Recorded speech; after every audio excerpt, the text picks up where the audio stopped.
New tonight, a growing trend across America. Grandparents stepping back into a role they know all too well, but this time for their grandchildren.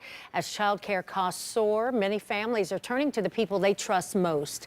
10 TV's Bryn Caswell has a look at the new family dynamic taking shape.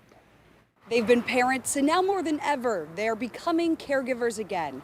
Grandparents often retiring early, stepping in to help raise the next generation. For new parents, relief is real. Currently, my mother-in-law is at my house watching Claire and Maria as we speak. Trusting grandma and grandpa with childcare, often priceless.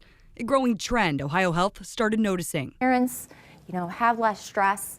They feel comfortable having a family member watch their baby. At OhioHealth, a new crash course in grandparenting is gaining traction. Childbirth educator Julie Doucette says that's because caring for a child in 2025 looks a lot different than it did decades ago. We talk a lot about safe sleep, following the ABCs of safe sleeps. And so does the price tag. Nationwide, the average cost of infant care, according to Child Care Aware of America, is now hovering around $12,000 a year. The U.S. Department of Labor estimates 2.7 million children are now being raised by their grandparents. And a new report from the Senior List reveals grandparents who step in as caregivers are now spending an extra $4,000 a year to help.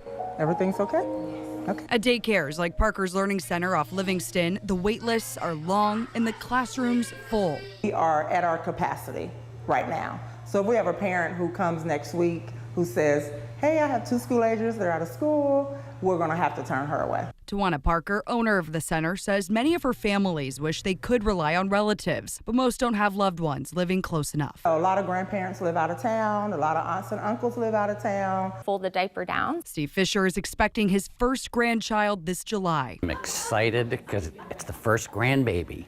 Yes, and I am ready to help. Fisher's new role as grandpa goes beyond childcare. It's family coming full circle. Drop them off anytime, day, week, night, weekend. We got it. Bryn Caswell, Open door policy. 10 TV News.